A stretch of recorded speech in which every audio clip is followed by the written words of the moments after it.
अस्सलाम वालेकुम। अभी हमारा जो नेक्स्ट टॉपिक है that is basically oxygen dissociation curve of haemoglobin. अच्छा, ये ऑक्सीजन डिसोसिएशन कर्व हमें क्या बताता है? ये बताता है कि भाई basically partial pressure of oxygen and haemoglobin saturation के दरमियान में क्या रिलेशनशिप है। ठीक है, क्या रिलेशनशिप है between the partial pressure of oxygen and haemoglobin saturation. ये चीज़ हमें बताता है बेसिकली ऑक्सीजन डिसोसिएशन कर्व। अच्छा देखें, जब भी पार्शियल प्रेशर ऑफ ऑक्सीजन बढ़ेगा बढ़ेगा तो क्या होगा? ऑब्वियसली जो haemoglobin saturation with the oxygen है ये बढ़ जाएगी। ठीक है, एंड जब ऑक्सीजन का पार्शियल प्रेशर कम हो जाएगा तो हीमोग्लोबिन की जो सेचुरेशन है विद द ऑक्सीजन ये भी कम हो जाएगी।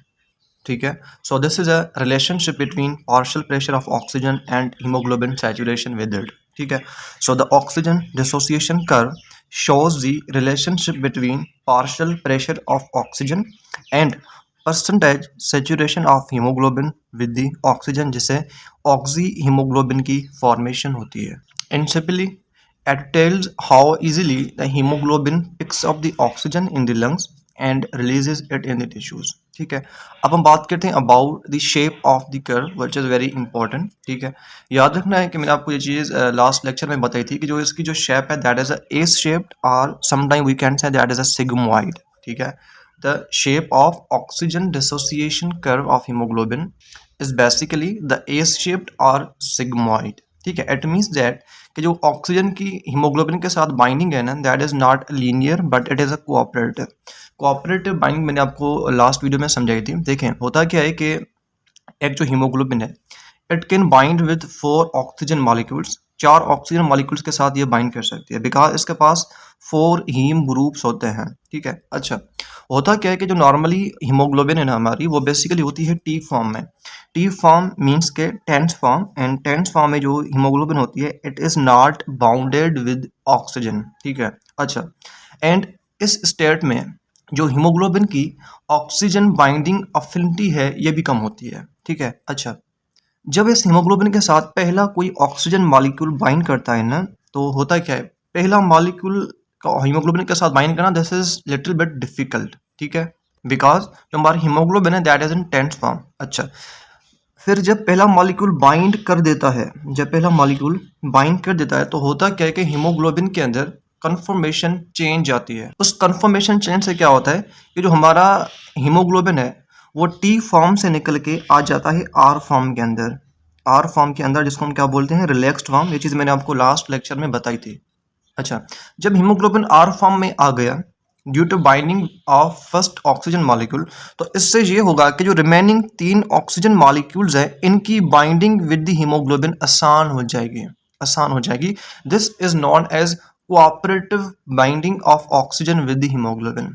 जब पहला मॉलिक्यूल बाइंड कर रहा था तो उसको डिफिकल्टी पेश आई, लेकिन प्रीवियस मॉलिक्यूल्स जो होंगे वो इजीली बाइंड करेंगे। इससे दूसरा वाला जो होगा वो कुछ इजीली बाइंड करेगा, इससे और वाला मोर इजीली, एंड लास्ट वाला सबसे इजी बाइंड करेगा बिकॉज जैसे जैसे ऑक्सीजन मॉलिक्यूल्स बाइंड करते जाएंगे इस हीमोग्लोबिन की जो ऑक्सीजन अफिनिटी है ये बढ़ जाएगी, ऑक्सीजन अफिनिटी बढ़ जाएगी। जैसे जैसे मॉलिक्यूल्स बाइंड करते जाएंगे याद रखना हीमोग्लोबिन की ऑक्सीजन अफिनिटी बढ़ जाएगी। ये चीज़ मैं आपको डायग्राम में भी बताऊंगा। अच्छा, तो देखिए यहाँ पे कि भाई basically the shape of curve is basically sigmoid और S shaped. It means that the binding of oxygen to the haemoglobin is not a linear but it is a cooperative. At low partial pressure of oxygen like in tissues, तो उसमें क्या होगा कि haemoglobin releases oxygen easily, but at high pressure of oxygen like in lungs haemoglobin binds oxygen strongly. अच्छा, अब देखें there is reason about sigmoid shape of curve जिसकी वजह से कोऑपरेटिव बाइंडिंग होती है। देखें, haemoglobin has 4 haem groups, each of is capable of binding with 1 oxygen molecule. ठीक है, when first oxygen molecule binds it causes a conformational change in hemoglobin from the tense form to the relaxed form। जैसे मैंने आपको पहले बताई कि भाई जब पहला ऑक्सीजन मॉलिक्यूल हीमोग्लोबिन के साथ बाइंड करेगा तो हीमोग्लोबिन के अंदर कन्फॉर्मेशनल चेंज आएगी। उस कन्फॉर्मेशनल चेंज की वजह से क्या होगा कि जो हमारा हीमोग्लोबिन है वो टेंस फॉर्म यानी टी फॉर्म से निकल के आर फॉर्म में आ जाएगा। अच्छा, ये जो चेंज है टी फॉर्म से आर फॉर्म में आना, this change increases the affinity of remaining haem groups for oxygen. जो रिमेनिंग हीम ग्रुप्स है ना, इनकी अफिनिटी बढ़ जाएगी ऑक्सीजन के साथ बाइंड करने की। ठीक है, so each successive oxygen binds more easily than the previous one. This property is called as cooperative binding, hence the curve is basically S-shaped or sigmoid rather than straight। अब देखें ये जो कर्व है oxygen dissociation curve है, इसको मैंने draw किया यहाँ पे। ये जो हमारी एक्स एक्सिस है, इसके अलॉन्ग हमने ड्रा किया about the partial pressure of oxygen.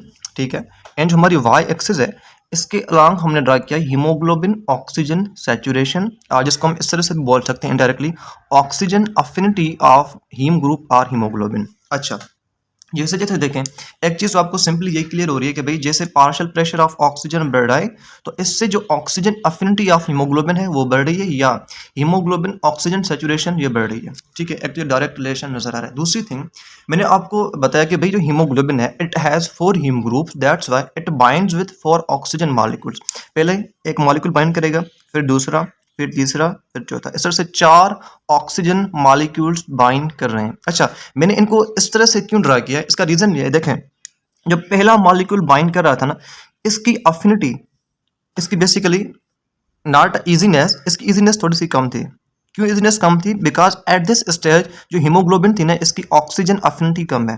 ठीक है, जब दूसरा मॉलिक्यूल बाइंड कर रहा था तो जो हीमोग्लोबिन है इसकी ऑक्सीजन अफिनिटी बढ़ गई, या हीमोग्लोबिन ऑक्सीजन सैचुरेशन परसेंटेज बढ़ गई। जब तीसरा मॉलिक्यूल बाइंड कर रहा था तो ऑक्सीजन अफिनिटी हीमोग्लोबिन और बढ़ गई। जब चौथा मॉलिक्यूल बाइंड कर रहा है तो ऑक्सीजन अफिनिटी ऑफ हीमोग्लोबिन और बढ़ गई। ये ग्राफ हमें ये चीज़ बता रहा है कि जैसे जैसे ऑक्सीजन मॉलिक्यूल्स बाइंड करते जाएंगे तो हीमोग्लोबिन की जो ऑक्सीजन अफिनिटी है वो बढ़ जाएगी।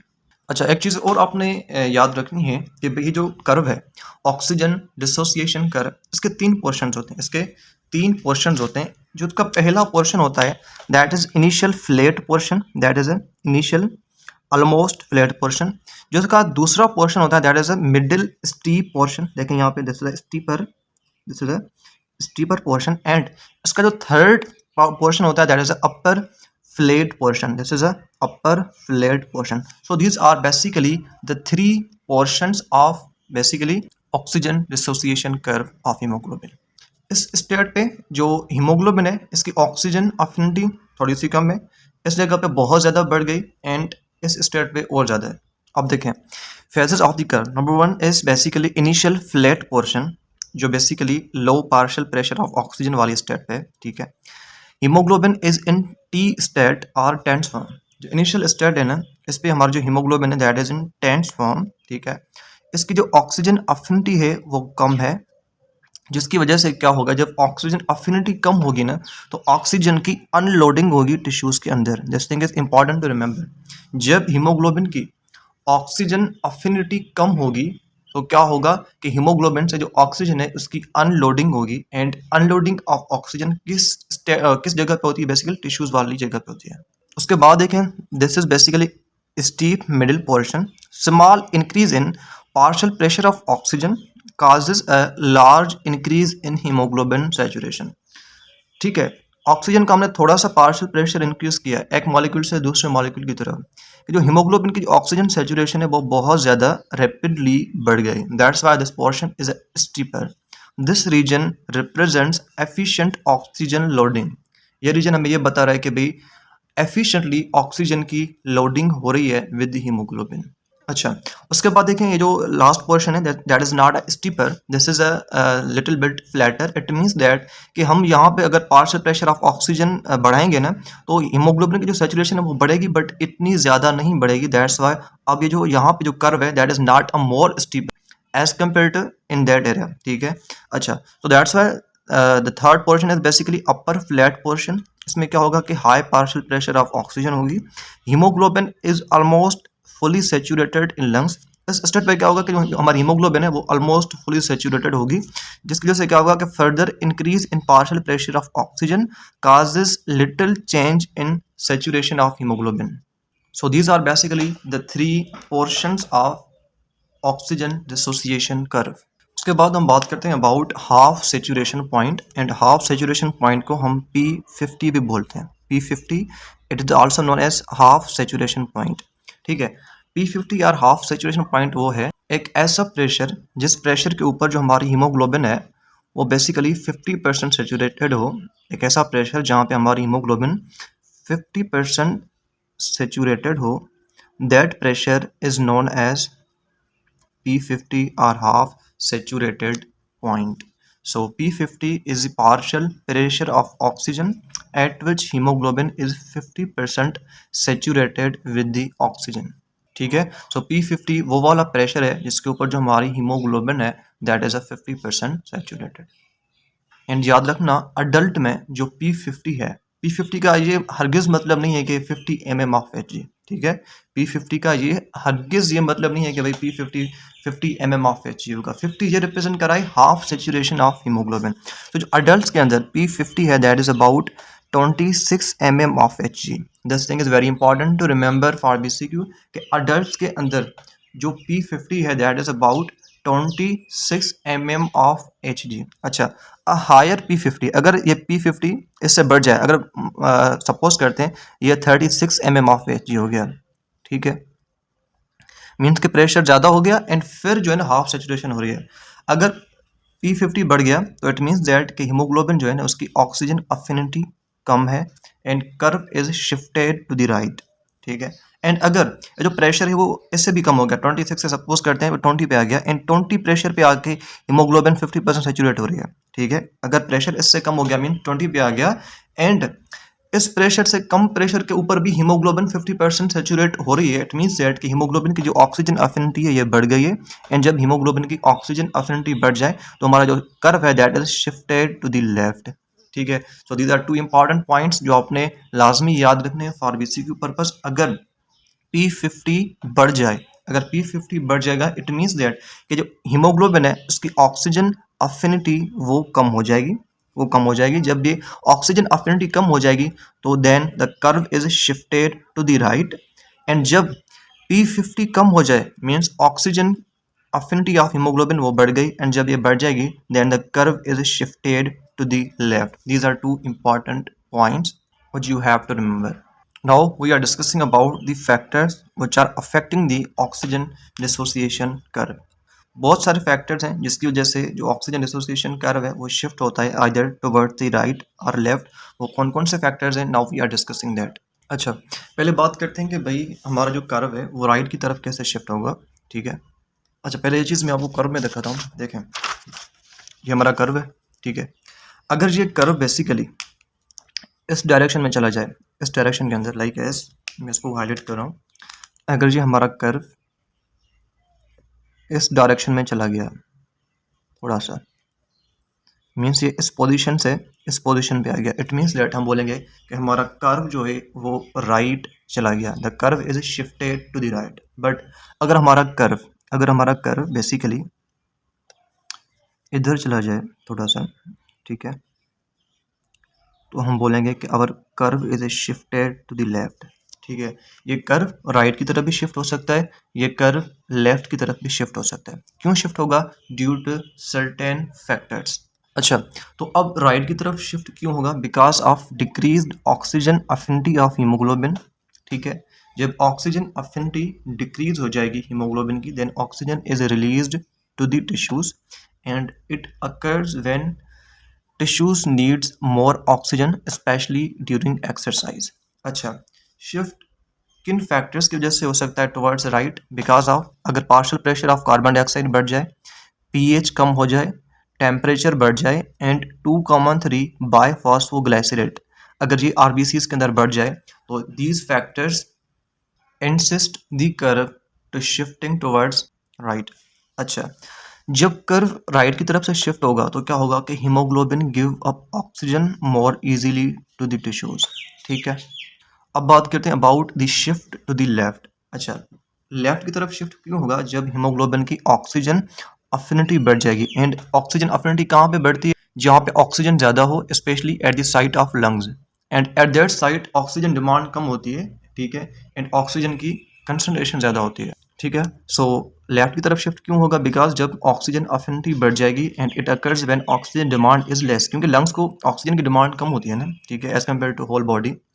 अच्छा, लेफ्ट शिफ्ट क्यों होती है? Due to certain reasons like as अगर partial pressure of carbon dioxide ये कम हो जाए, पीएच बढ़ जाए, अगर पीएच बढ़ जाए तो हम बोलेंगे दैट इज अल्कलोसिस, टेम्परेचर कम हो जाए, 2 कॉमन 3 बायोफॉस्फोग्लिसरेट इनसाइड आरबीसी ये भी कम हो जाए, ठीक है, and presence of foetal haemoglobin which has naturally higher oxygen affinity. अगर फीटल हीमोग्लोबिन मौजूद होगी किसी बेबी के अंदर, because this condition can only be applied in the babies, ठीक है, एंड फीटल हीमोग्लोबिन मैंने आपको बताया कि वो वाली हीमोग्लोबिन है जिसकी ऑक्सीजन अफिन सबसे ज्यादा है, तो इसकी प्रेजेंट पे बेसिकली क्या करेगी कि जो कर्व है ना उसको शिफ्ट कर देगी towards you can say left. अच्छा, जब कर्व लेफ्ट की तरफ शिफ्ट होगा तो क्या अफेक्ट होगा कि haemoglobin holds on to oxygen more tightly, ठीक है।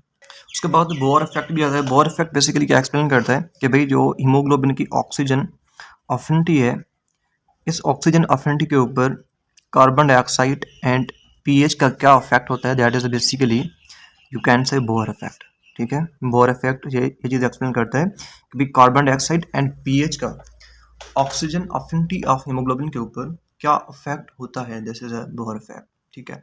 So the Bohr effect explains the influence of pH and carbon dioxide on oxygen affinity.